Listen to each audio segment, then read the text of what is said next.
Yo. Today we're talking about Generation X. X gonna give it to you. Gonna give it to you. X gonna give it to you.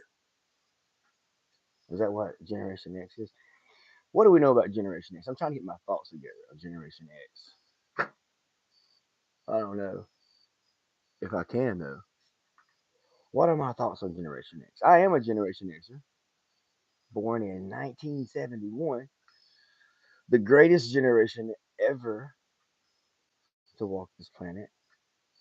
I don't know if I can say that with a straight face. I'm trying to figure out Generation X. I'm just trying to get people's opinions of Generation X. I'm online with the explicit intention of finding out information about Generation. I'm pressing buttons too. My speaker today on my microphone is my little Bluetooth speaker. I'm hoping that it works, but I'm not for sure that it does. It may work, but I need to have at least one person tell me about Generation X. But I don't think I'm gonna get anything. Brad, it's too fucking early, man. What are you fucking doing? You're up here at 4 o'clock in the fucking morning. 4:05 in the fucking morning. With your dog on your front porch talking about Generation X. Everybody's like, what the fuck is you talking about?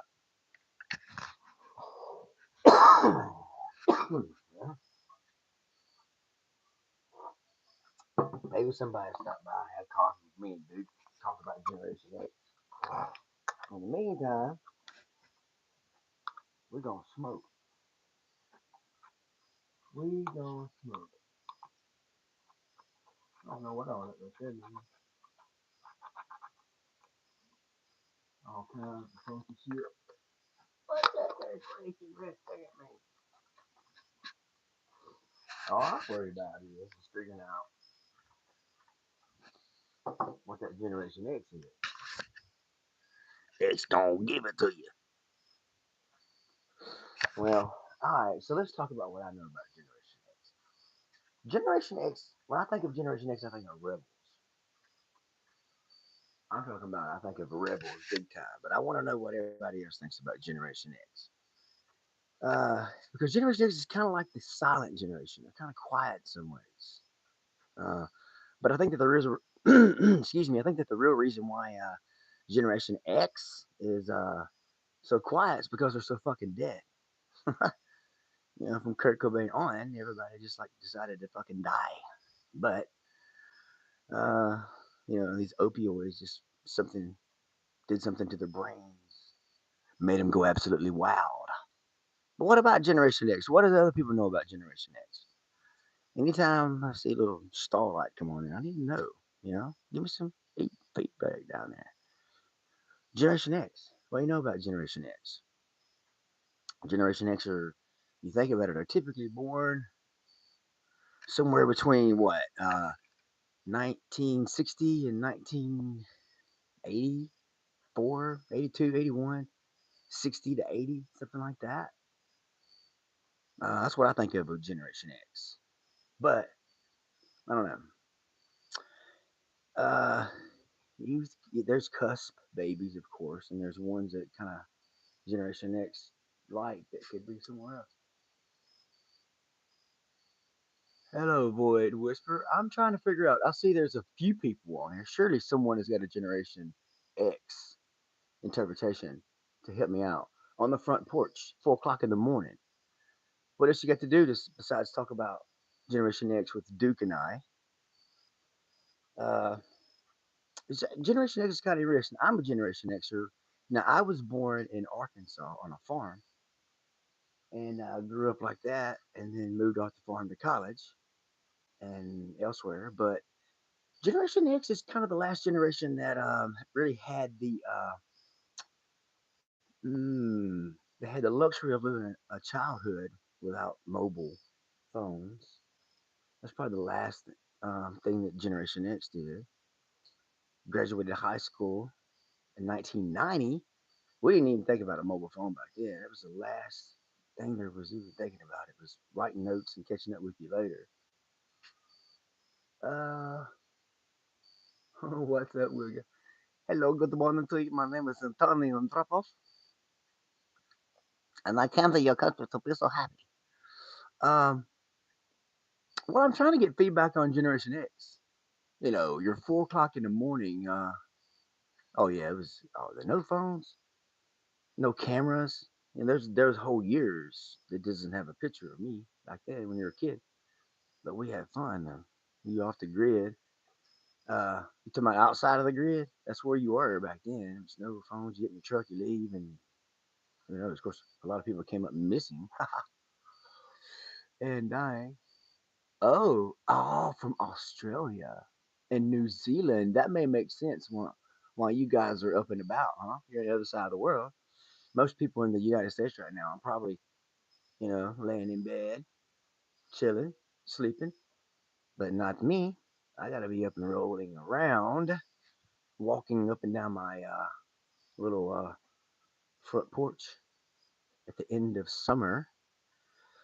Uh, now, I'm I've been thinking about a book idea for the Generation X, uh, and I was thinking of it maybe in the graying of Generation X,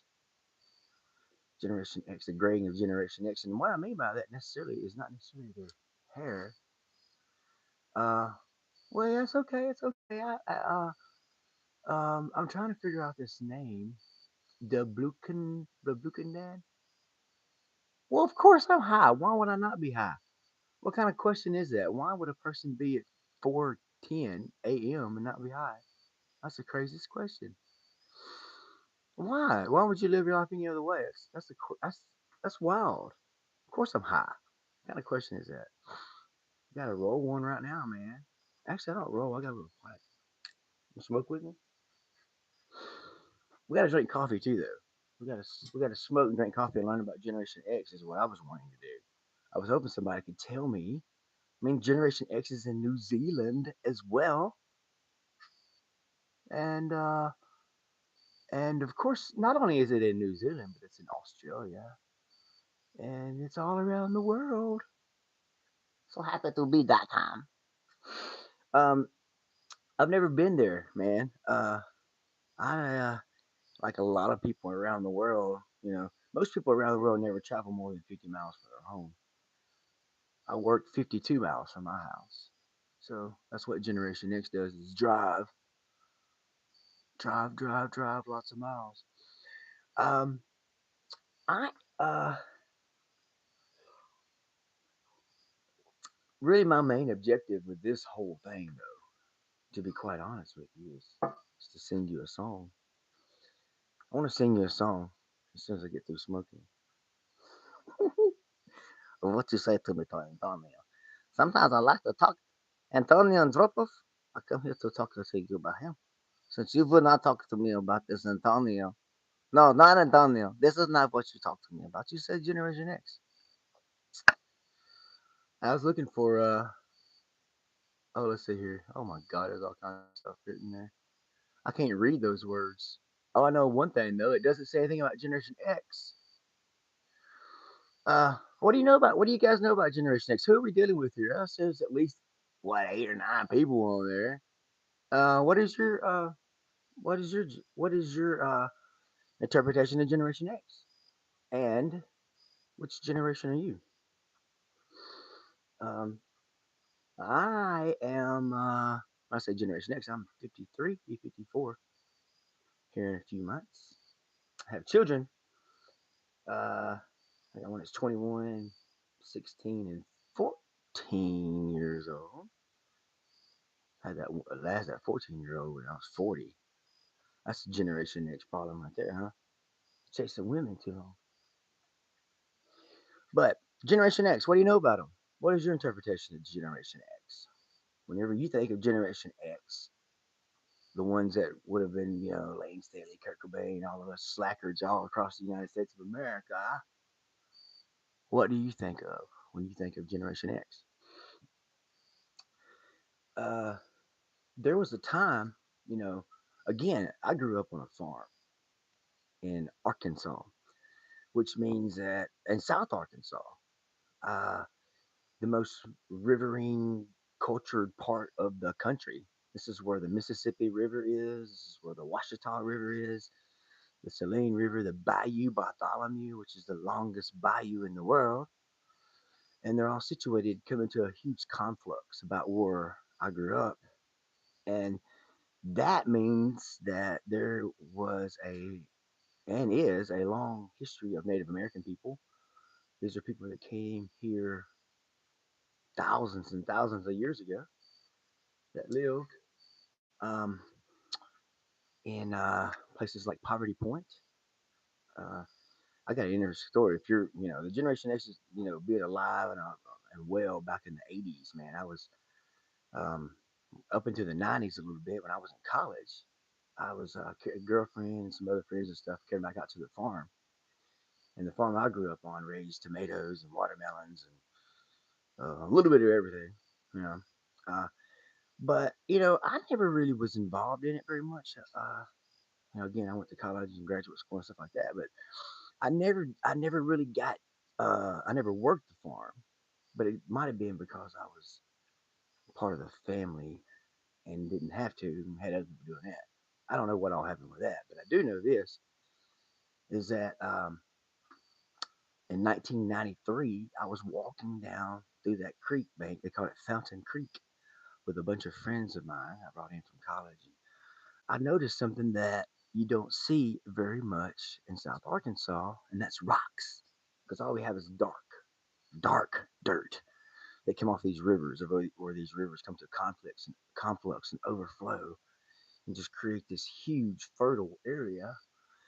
And in that dark, rich, alluvial plain soil in that creek bank was a rock. And I've dug that thing out, and it turned out to be a Poverty Point era grinding stone made from sandstone. It had little indentations, little bowl indentations on both sides, where people grinded it down their food, their quote unquote corn, although they probably didn't have corn 4,000 years ago in South Arkansas. Probably. It's probably much later whenever they received maize up here, probably a couple thousand years after that. Um, but they ground up all kinds of things from that bowl. And, you know, when you think about it, that's a lot of history down here. 4,000 years of history. Uh, so, as a Generation Xer, I kind of I grew up on a farm, didn't really work it very much. We had people that worked it. I had horses and we had cows and we'd run all those kind of things through. But finding that was big. And also, when I was there, my grandpa he had a little small garden behind his house, and that was just to eat fresh food. And whenever he'd be out there with his tiller, I'd just stuff he enjoyed doing. I'd sit out there beside him and pick up those arrowheads, those points. And he had a shoebox we'd put them in, which is absolutely wild when you think about it, because when you just put your mind around how many of those points were there, and the fact that I was actually able to find that grinding bowl. I mean, it's just weird when you think about that. That's I understand why these archaeologists feel this tinge of just excitement. When you're talking about something that happened over 30 years ago, in like 1992, 93, something like that, that I found that thing, and it still just blows me away, because I can see that little grinding bowl there, and I can see the little native there crouched around it, grinding up their food to some grasses and such to make a bread. And then, they may leave the stone inside the fire after they get through preparing their food and cook it, but maybe not. It's contingent upon the situation. In other words, it could be used for that. One thing about those people that use that grinding stone is that they had ground down teeth because this thing was made out of sandstone.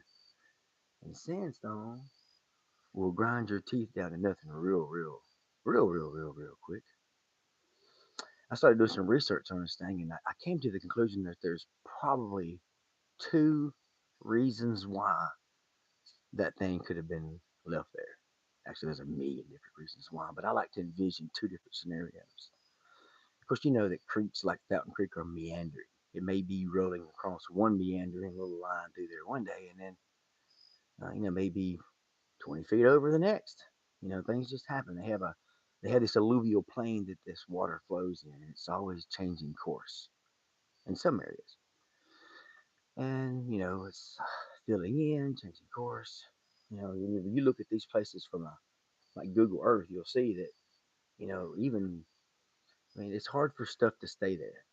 It just gets washed away and buried underground like this thing. Now, it could have been that it put there by it could have been a family, or it could have been like a lone person. Those are the two scenarios I like to think of most. Like a little family that lived there, maybe an older woman or an older man, even because it's you have to say that it got left behind. It could have been that new technology came along. You know, may have been a really good hunting season. Left it there and going to go come back to it, and you know, I don't know. I don't know. The main thing to know about stuff like that is with native people that it was matrilineal. So stuff usually moved down through the mom's side of the family. In other words, stuff like that would be passed down. These people, like when a child was born, the mother's family would bring it into its modem, or whatever they're called. What's it called? They'd bring them in like that. But another thought that I had of it, being other than just being like a person or a family there, an older person maybe that passed away, it could have been inside their little lodge and the place rotted down eventually and it was protected from rolling.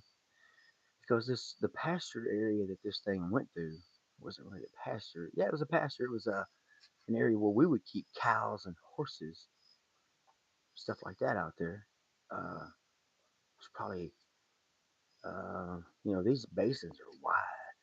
I mean, it was all through the middle of the property, and that was where you plant and do stuff. But it was seasonal because it would flood during the spring, and then I'm trying to see that out, man. I get to think about Generation X, but I thought thinking about my life and on the farm, and I start thinking about stuff like that, finding 4,000-year-old barrels, grinding bowls. But now I didn't ever tell you the second scenario there because I got off into a mind trip with it, and it's kind of scary when you think about it because it could be that the person that had this bowl, uh, it could be that this bowl was a funerary bowl. In other words, that it was something that the shaman used out to grind bodies, basically, which is kind of weird. But there was very specific rituals that people, as the shamans of those cultures, Poverty Point culture, would do with deceased bodies. Number one, all the meat would be scraped and carried to a very specific point and given to uh, the turkey vultures and crows and whatever else. And then what was left of the body, and this was all really done in the person's house, in their home. Um, they would then they would put the body in the house and put a lot of fuel on it, a lot of wood in their house, and then burn the whole thing down to nothing. And of course, when you would do that, you would have no remains left. And indeed, there's very little remains left from that era. So it could have been a person like that out there. There was all kinds of duties that he had, things he might have done with his grinding bowl, including eating, but it could have been other things as well. So 4,000 years ago on that property I grew up on was other people there. Now, Again, though, a lot of this is because of where I grew up at as an Xer, which is unlike a lot of Xers.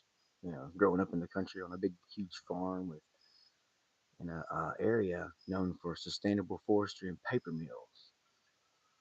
So, my parents all worked in paper mills, with my grandparents that owned farms. This was the 80s, and of course, right now we see a bunch of farms getting hit too. And back then in the 80s, a lot of farms got hit. It just became, you know, uh, this wasn't a doable, the kind of farm we had, raising tomatoes and stuff like that. I mean, watermelons and such. And tomatoes in Arkansas has always been huge. Um, there's what they call the Bradley tomato, although it's probably not really the original Bradley tomato, but these things are bred here and grow. Of course, they're looking for all kinds of things, advantages. Some people want them acidic. Some people want a harder or more firm body. Um, but this soil around here uh, grows those things so well. We had the Saline River there, which is part of this alluvial floodplain area, part of this conflux of rivers, the Saline River. And Saline, if you know what Saline is, the root word of that is salt. And of course, there was these huge salt mines by the Caddo people up a little bit north of us, up there at the origin of the Saline River, and they would gather up everything, and they would boil down and have salt left. And I mean, they had a major operation up there. They were exporting salt unbelievably 1,000 years ago in central Arkansas. Eh, if you can believe that. Um, so this area down here is, people came down from the northeast, came through here. There's points that are around here that are over 15,000 years old, right down here in the Felsenthal Wildlife Area. That thing was instituted during when I was young in like 1975. I was like 4 years old. They started building this refuge down here. Before that, the river was not like it is now. It was a river, and now it's a lake. The Washita River is just a series of lakes. Although the Saline River, which pours into the Washita, it is an undammed river, and it's not used for any kind of business or anything. Hello, hello, hello, hello, hello. Um, but these salt mines up there, these Caddo people would they would get they would boil it down and get their salt and export it all over the world. Poverty Point is just south of us down here, and I don't know if you've heard of that earthworks or not, but it's huge. Uh, Probably around 900 acres. Uh, one it has these half circles all around it. It kind of looks like a Wi-Fi symbol, and these are ridges on which people lived, traded, and all kinds of things. Kind of wild to see. But it also has a huge mound up there called Mound A, also called the Bird Mound. This thing is wild. You got to think that people built this thing not with, you know, like a big machine, but with a whole bucket brigade, a bunch of people lined up in a line at the Bayou Mason, and people putting dirt in a bucket, a deer hide bucket, and running it up to the next person, or not running it, but handing it to the next person, hand it to the next person, hand it to the next person, until it gets to all the way up to Mound A, about an eighth to a quarter of a mile uphill, and building this huge mound. Here we go. Ah. This thing is basically 800 feet long, 700 feet wide. At the time that it was built, it was about 100 feet tall. If you can imagine that. And now it's about 70, 80 feet tall. You see a lot of it's washed out. But this is what you got to remember is that when that thing was built, all those years ago, uh, that was over 1,200,000 days ago. 1,240 something thousand days ago, probably. Think about that. Think about a million and then another 250,000 days outside in the sunshine. Leave your little plastic toy laying out there that long. See what happens. It won't be there. Yeah, one week it'll be pink, next week it'll be white, and then you know, it just slowly, ever so slowly get covered up. But these things are huge, and it's just unbelievable. Again, there's no rocks here, so they had to do earthworks. That's what the big thing was. Poverty Point is huge. Another one that's even older than that. It's probably the oldest earthworks in the United States. Is at what they call Watson Break. That's what it is, Watson Break, and it is over 5,000 years old on the Washita River, which is the way you're looking right now. If you're looking at this thing, it's straight that way is the Washita River, about 3 miles. It's huge. But whenever you get to about a mile or so from it, maybe further than that, maybe about 4 miles, you get about a mile and a half to the pool, the floodplain area. You go down a hill, and you know you're in it then. And then you're going to drive for 9 miles in the floodplain of that Washita River in the upper timberlands. Now, the Mississippi River is on that big um, alluvial plain out there. It just kind of flows open whenever it floods. But this area up here, the river is deep, carved through this, what they call the upper timberlands. It's a totally different kind of a scenario right there for sure. But so you're seeing here is that this is where I grew up at. I grew up out here, way out here, when I was the young part of my life, Generation Xer, running around in the woods, chainsaws, deer camps, squirrel camps, fishing camps, all along the Fountain Creek. We owned a lot of that property and all the way down to the river. Several miles away, we had camps down there, and we'd go in. A lot of things changed though, man. After the '80s, a lot of things changed, and all that farm stuff was gone, and everybody was really doing kind of all the kids that left the family here either went to work at the paper mills or became contractors, building houses and stuff like that. Because you pick up a lot of skills on the farm. Even this day, I work in the staffing industry now. People come to me and say, "I like you to get me some of them farm kids." Well, them farm kids cost a lot of money. You know, they cost a lot of money. But and I, that's kind of the point that I want to throw at this kind of leading argument on this Generation X. I wonder if we're investing in our children these days, like people would invest in children with a while ago.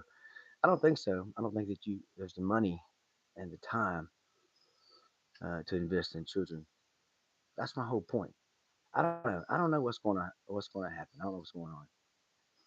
I don't even know what I'm talking about. All I know for sure is that I'm spinning through space on a ball of dirt, rock, and water at 66,000 miles per hour around a huge ball of nuclear fusion.